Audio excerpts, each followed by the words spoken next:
Tayo po mga minamahal na mga kapatid ay mag-aral sa ating leksyon. Sa lesson number 9, ang pamagat ay Jesus and the Blind Man. And Jesus said, "For judgment I am come into this world, that they which see not might see, and that they which see might be made blind." John 9 verse 39. Ang ating quotation na magsisilbing introduction ay Desire of Ages 471. The history of Job had shown that suffering is inflicted by Satan and is overruled by God for purposes of mercy.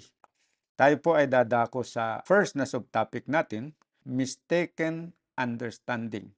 Sa question A ay sabi, what question did the disciples ask Jesus when they saw the man who had been born blind?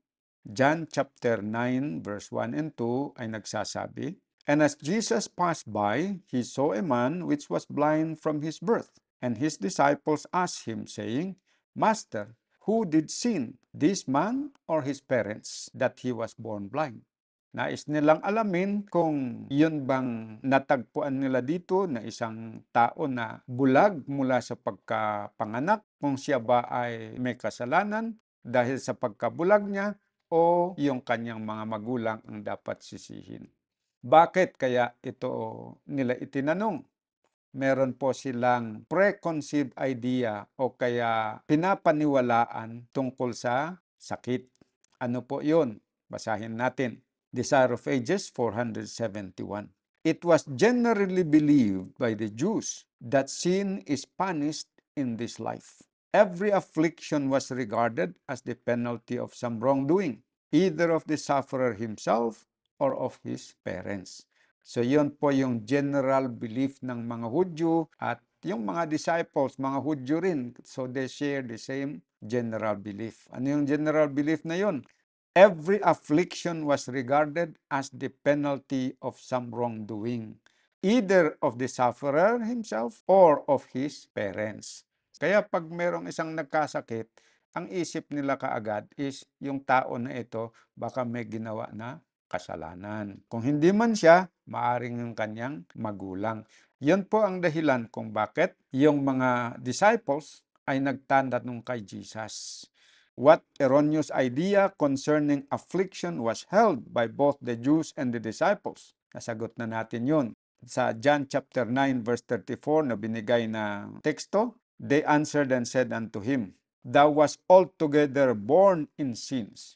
Yon ang pananaw ng mga Pharisees doon sa bata. Tumatakbo sa kanilang isip, ang may kasalanan ay yung kanyang mga magulang.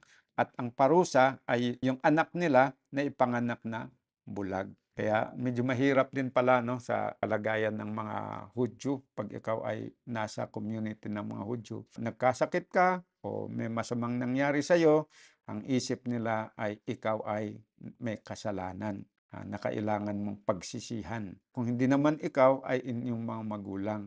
Ang mangyayari pagka dinadalaw nila yung may sakit, nakakadagdag pa o nakapagbibigay pa sila ng stress doon sa tao dahil sa halip na i-comfort nila siya, sasabihan siya na magsisi ka na, sa ganun ay gagaling ka.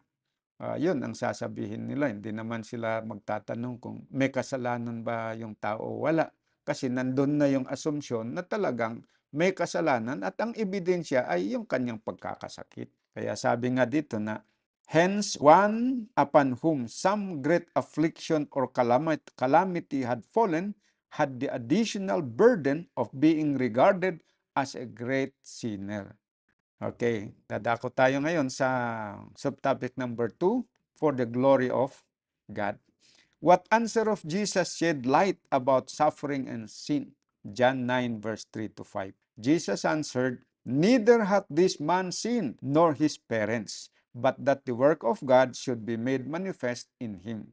Malinaw ang sabi ni Jesus na hindi nagkasala itong tao na ito na he was born blind. Hindi niya kasalanan yun. Hindi rin kasalanan ng kanyang mga magulang na yung kanilang anak ay naipanganak na bulag. Dito sa puntong ito, si Jesus hindi niya pinaliwanag kung sino ang may kasalanan. Diniscuss lang niya o sinabi lang niya kung ano yung result doon sa pagkakasakit ng bata na ito. At ano yung resulta?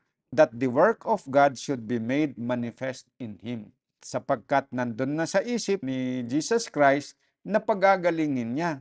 Kaya nga dito sa introductory quotation sa Desire of Ages 471, the history of Job had shown that suffering is inflicted by Satan and is overruled by God for purposes of mercy.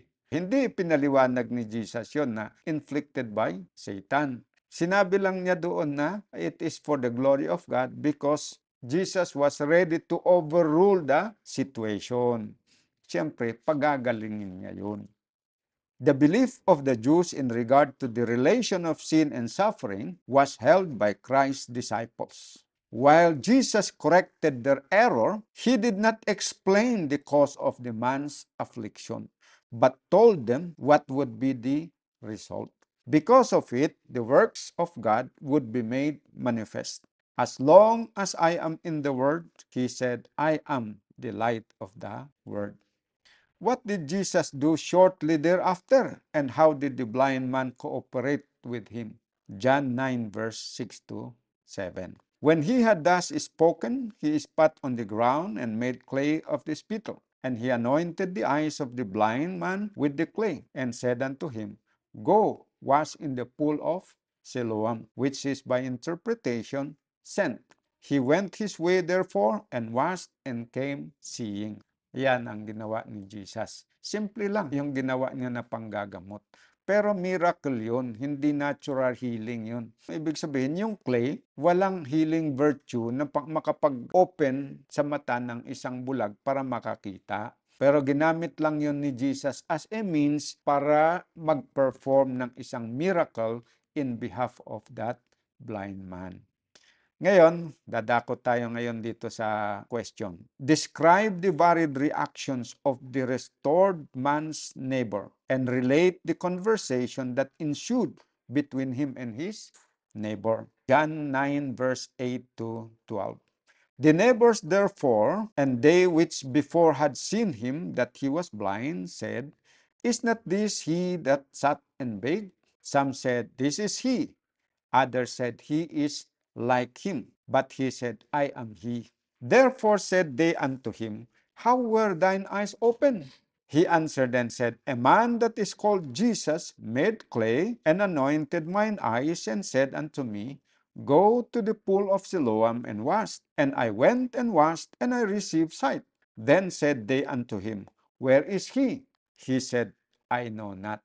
Sari-sari o magkakaiba ang reaction ng mga neighbors.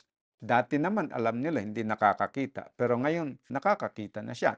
Ito yun. Ito yung dating kilala natin na nagpapalimus. Sabi namang iba na, ay hindi, parang mukhang siya, pero hindi siya. Bakit ang isip ng iba ay hindi siya yung talagang kilala nila na born na blind? May paliwanag yan mamaya, no? Dito tayo sa subtopic number 3. A question escalates. Question A. To whom did the Jewish leaders take the man that had been born blind, and why?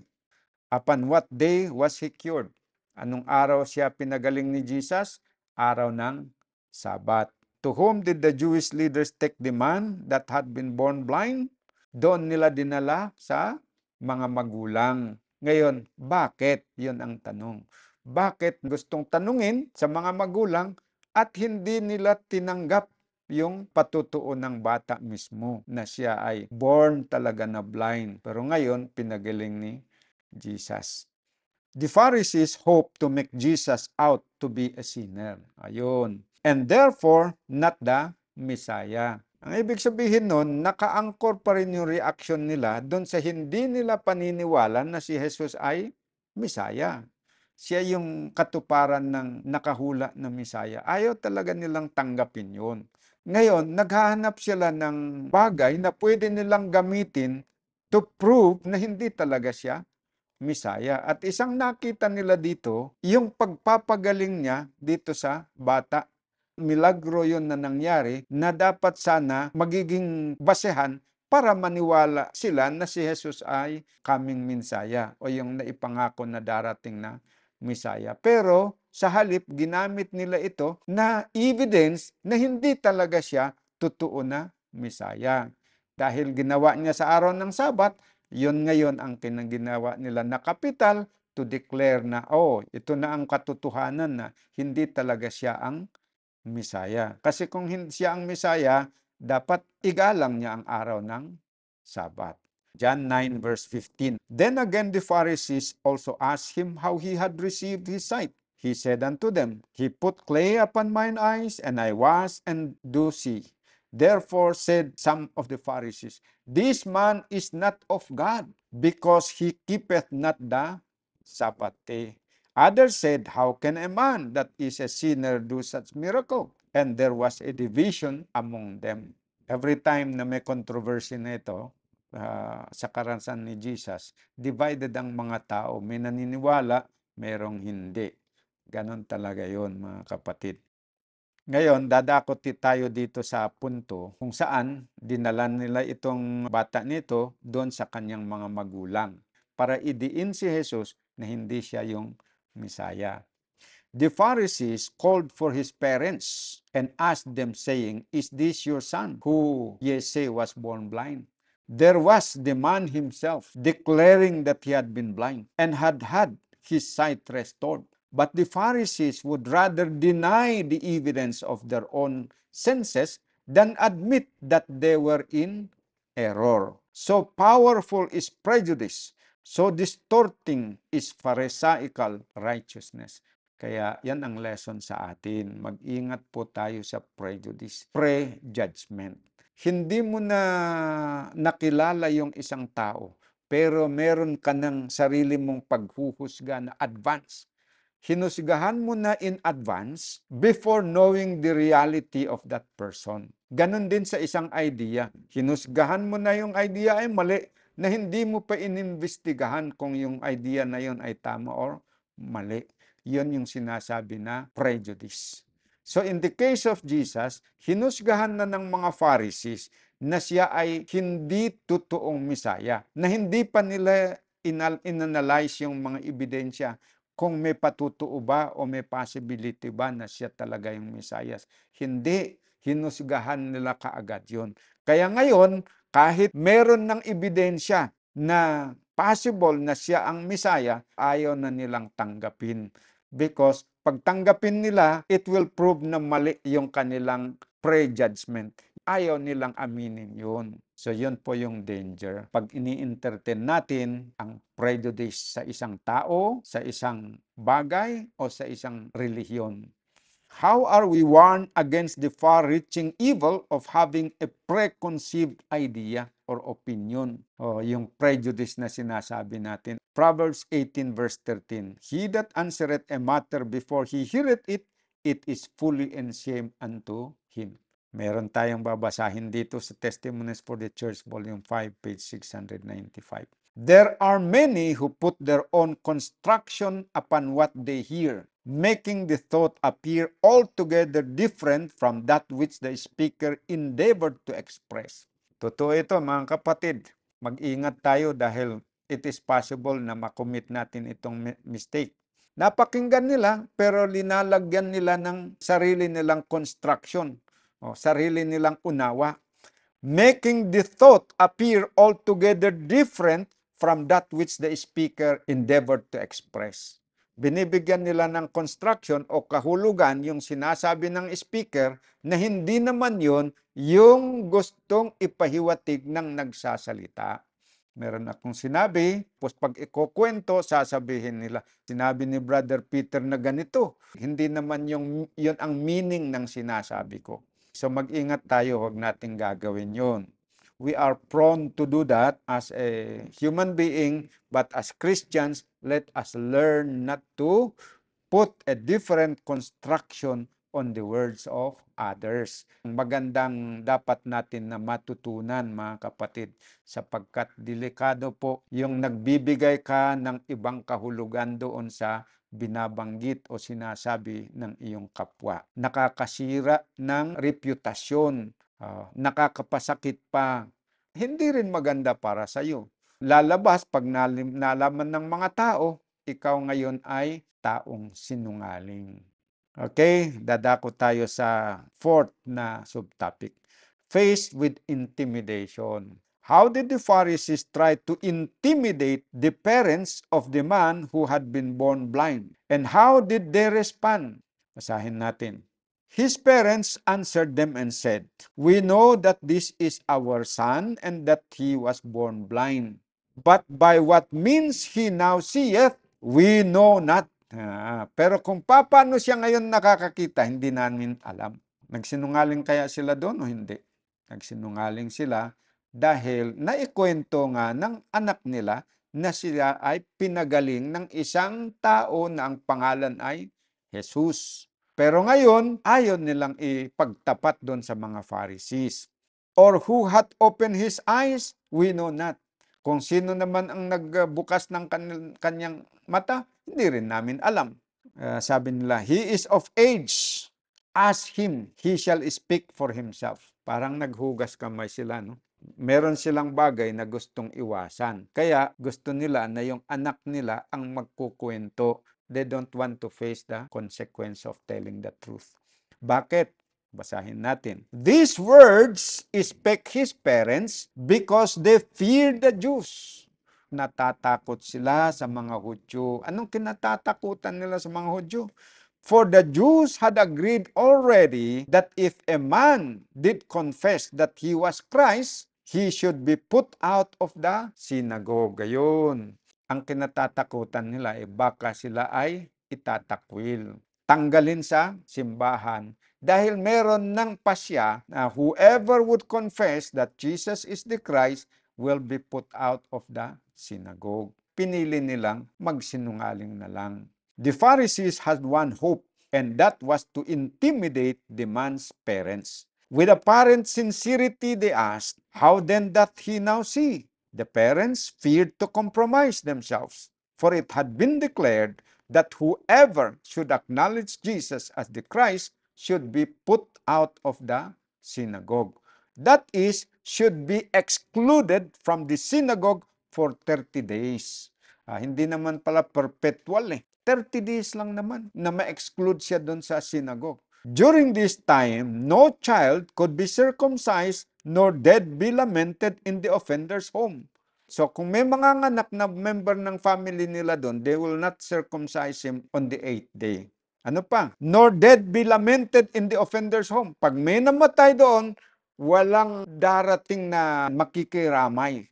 Hindi malalamayan ang sino mang mamatay doon sa tahanan na yon as a consequence of being expelled from the synagogue for 30 days. The sentence was regarded as a great calamity, and if it failed to produce repentance, a far heavier penalty followed. The great work wrought for their son had brought conviction to the parents. Yet they answered, "We know that this is our son, and that he was born blind, but by what means he now seeth, we know not. Or who hath opened his eyes, we know not.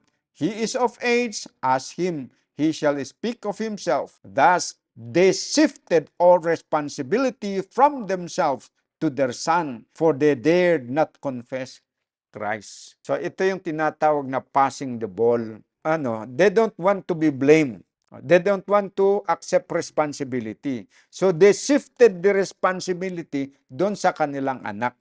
Hindi balin na yung anak nila ang ma-penalize, huwag lang sila. Yon yung attitude ng magulang nitong bata. Maganda kaya ito na ganitong attitude? Hindi. Ibig sabihin, kulang ng pagmamahal sa anak. Ito din ang isang lesson na dapat matutunan natin. We have to overcome this tendency of shifting responsibility. Dahil yung nangyari sa kanila, it could happen to any one of us na mga tao. Dahil yun ay part ng tinatawag na sinful tendency natin na mga tao. The tendency to shift responsibility and accountability. Halimbawa, magkasama sana kami, kapatid ko, halimbawa, nagtayo kami ng business. Pagka maganda ang takbo, siyempre masaya siya, masaya ako, kasi nakikinabang kami. Pero pag merong kalugihan, kahit decision naming dalawa, ang tendency sa isa is, pwede ko na iwasan yon by shifting the responsibility doon sa aking kapatid. So kung meron mang consequence yun na pagkalugi, maikarga doon sa kasama ko. Napakapangit po yun na attitude. At as Christians, we have to overcome that. Hindi naman maganda yun, Ana. Ayaw mong umako ng responsibility. Dapat, pag nagtagumpay, mag-share sa benefit. Pag nalugi, mag-share sa benefit. Hindi yung pag nalugi, ibuntun mo yung pagkalugi doon sa kasama mo. Wrong attitude yun.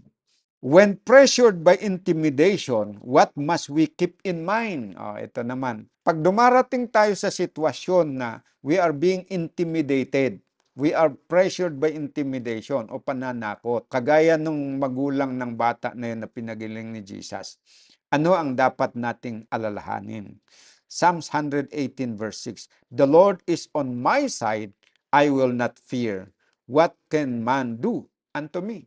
Pag gumawa tayo ng mabuti, let us remember, God is with us. Siguradong ipagtatanggol tayo ng Panginoon basta gumawa tayo ng mabuti.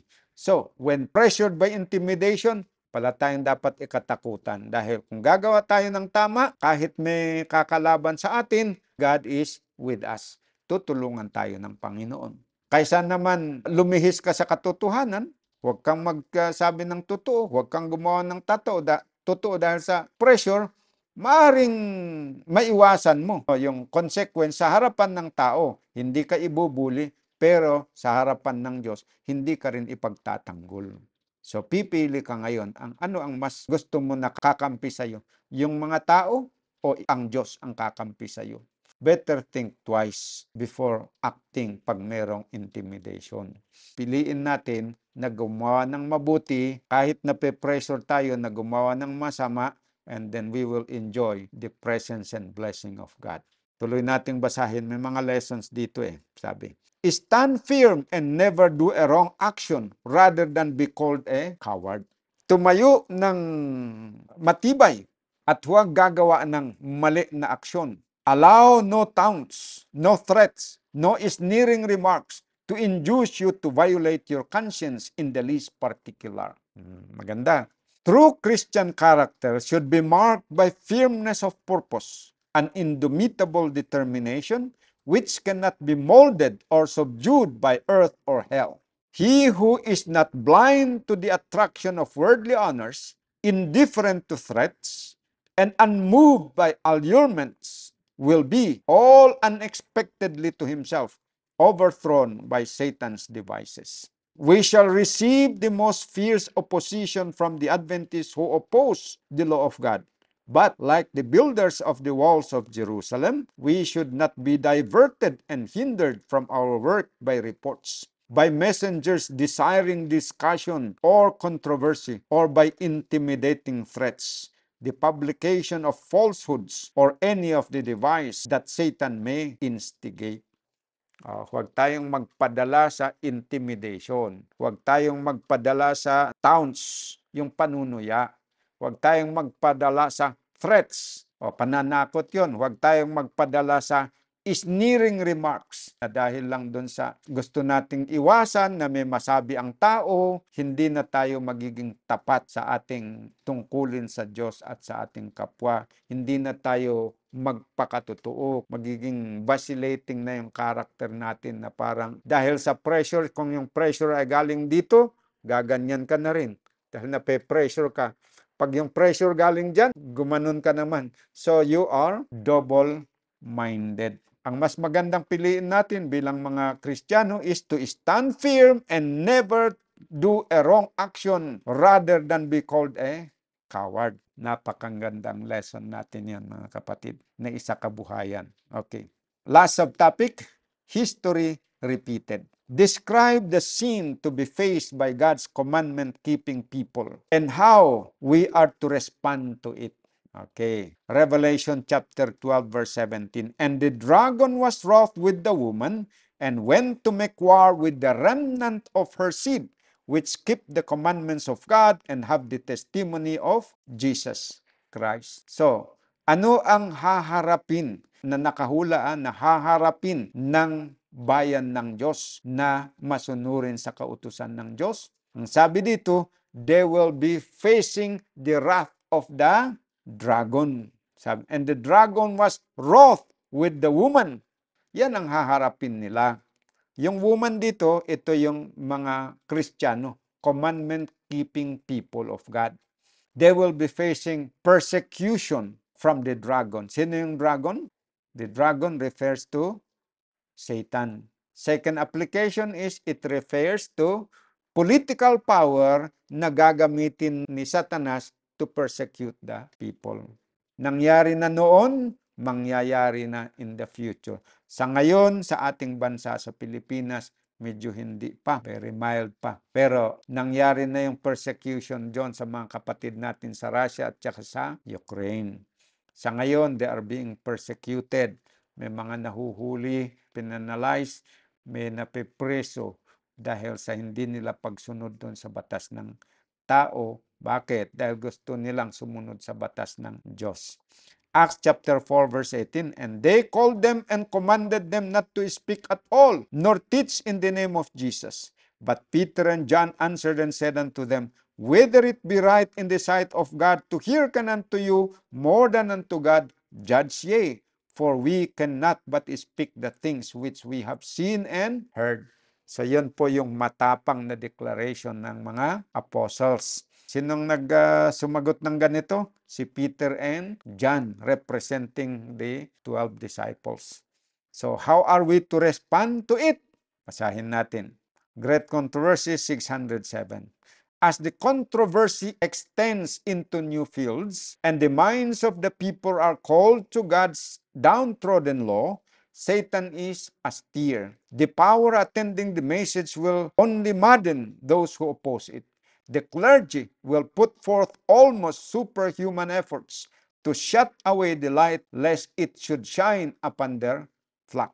So, gagawa sila ng efforts para hadlangan yung pangangaral ng Ebanghelyo doon sa kanilang mga members. By every means at their command, they will endeavor to suppress the discussion of these vital questions. So mauulit ngayon yung karanasan ng mga apostles noon. Nung sila'y nangangaral doon sa templo at doon sa public, maraming mga nahihikayat. Naalarma yung mga Jewish leaders.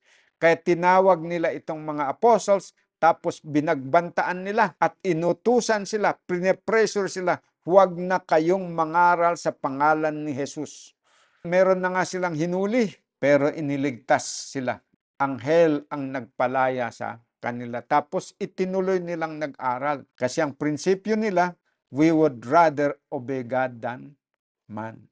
Mauulit yon sa karanasan natin in the near future. Sa ngayon, di pa tayo pine-persecute ng ganun. Pero darating din tayo dyan. By every means at their command, they will endeavor to suppress the discussion of these vital questions. The church appealed to the strong arm of civil power, and in this work, Papists and Protestants unite. As the movement of Sunday enforcement becomes more bold and decided, the law will be invoked against commandment keepers. They will be threatened with fines and imprisonment, and some will be offered positions of influence and other rewards and advantages as inducement to renounce their faith. But their steadfast answer is, show us from the word of God our error. The same plea that was made by Luther under similar circumstances. Those who are arraigned before the courts make a strong vindication of the truth, and some who hear them are led to take their stand to keep all the commandments of God. Thus light will be brought before thousands who otherwise would know nothing of this truth. Yan ang mangyayari, mga kapatid. Hindi madadala ang mga Kristiyano sa intimidation. Ipagpatuloy pa rin nila, and empowered by the Holy Spirit, they will go on to preach the gospel at the risk of imprisonment and even torture and death. Dapat yun ang magiging attitude natin doon sa ganito na senaryo. So sa ngayon, pinapag-aralan natin so that at least we will be mentally prepared na pagdating doon, mas madali na natin tanggapin sa ating isip. Pero hindi sapat yun. Kahit mentally prepared tayo ngayon at the actual na situation, kung walang tulong pa rin ang Panginoon, we are liable to fail. Kaya, well, let's do our part. Ipaghanda natin yung ating isipan na talagang tumayo ng tapat kahit pa na ma-persecute tayo, and then we pray for the empowerment of the Holy Spirit in order for us to succeed. In facing opposition, what must we always keep in mind? Ano yun? Sabi dito, and Jesus said, for judgment I am come into this world, that they which see not might see, and that they which see might be made blind. John 9:39. Acts 4:33, and with great power gave the apostles witness of the resurrection of the Lord Jesus, and great grace was upon them all. Karanasan ng mga disciples, despite the intimidation, the pressure na binibigay ng mga religious leaders, plus yung mga civil leaders para hadlangan ang gawain ng iglesia. Pero yung mga Kristiyano, binigyan din ng Panginoon ng empowerment para maipagpatuloy nila yung gawain. So in the future, when we will be facing intimidation, pressures, we will be persecuted, the Lord will empower us to continue with our work. Huwag tayong matakot dahil the Lord will supply our deficiency. Matthew 10:28, and fear not them which kill the body, but are not able to kill the soul, but rather fear him which is able to destroy both soul and body in hell. Yan po ang ating dapat na tandaan, mga kapatid. It might be, hindi naman lahat ng mga tatayo sa katotohanan at mag-witness sa katotohanan ay papayagan ng Diyos na mamatay.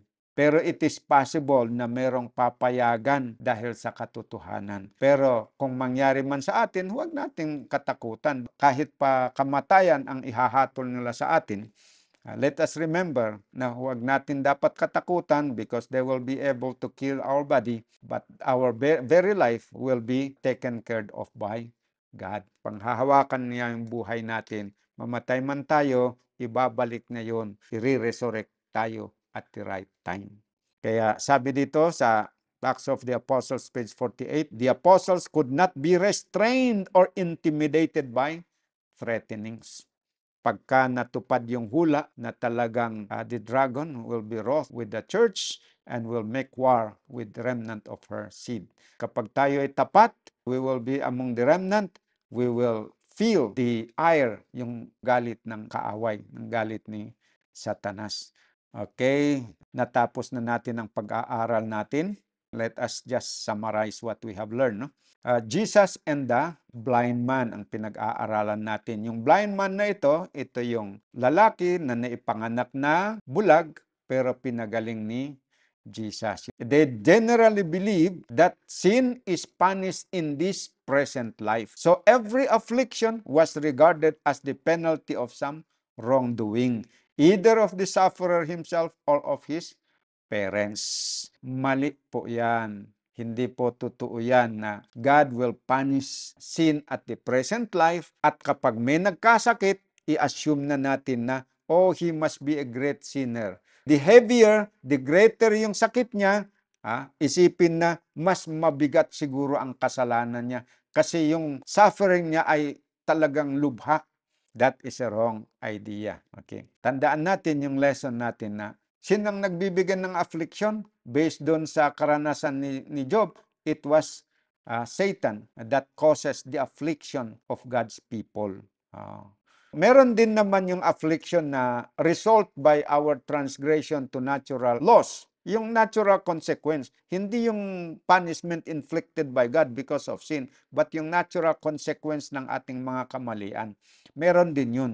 Pero karamihan talaga na we will be suffering is yung affliction na ibinigay ni Satanas tulad ng ginawa niya kay Job. Pero tandaan din natin na nandito ang Panginoon, siya ang gagabay sa atin. At kagaya ni Job, pag tayo ay magtapat, tutulungan po tayo at yung pagpapala kahit mawala ay dudublihin niyang ibabalik po sa atin. And then, na-escalate sapagkat nadamay na yung kanyang mga magulang. Kasi yung mga Hudyo, hindi tinanggap yung patutuon ng batang pinagaling, in-interview pa nila yung magulang. Ini-intimidate nila para sa ganun ay makapag-testify sana na yung anak nila ay he was not born blind, para magamit nila yon as an evidence to destroy the reputation of Jesus and to strengthen their belief na hindi siya ang totoong Messiah.